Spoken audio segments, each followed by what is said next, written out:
It was an emotional day in the criminal trial of a former Navy captain and Guantanamo Base commander, John Nettleton, including testimony from his young daughter and his former lover. So Nettleton faces charges of lying and obstructing an investigation in the disappearance and death of a civilian contractor, Chris Tur, in early 2015.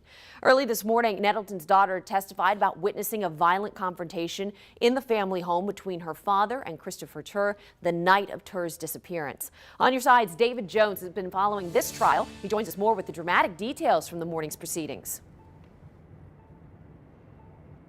A tearful Julia Nettleton took the stand this morning as prosecutors probe her memory of what happened that night that Christopher Tur went missing. The girl, who was just 15 at the time, recalled fear as she came downstairs to see her father face down on the ground after an altercation with Tur. Nettleton himself, watching his daughter's testimony intently, hunched over the defense table with his fingers crossed over his mouth. Here, prosecutors are working to piece together a puzzle for the jury that would show Nettleton as a commander lying to his superiors and hindering the investigation into Tur's disappearance in order to hide the fight and an affair with Tur's wife.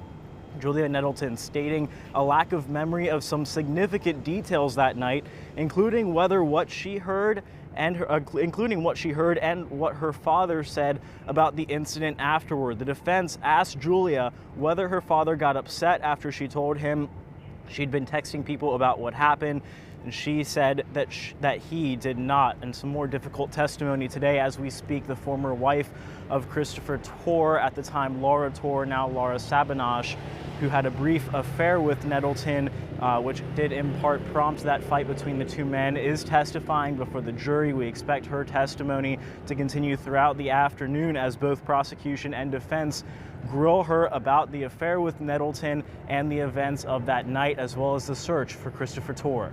Live outside the federal courthouse, David Jones, First Coast News, on your side.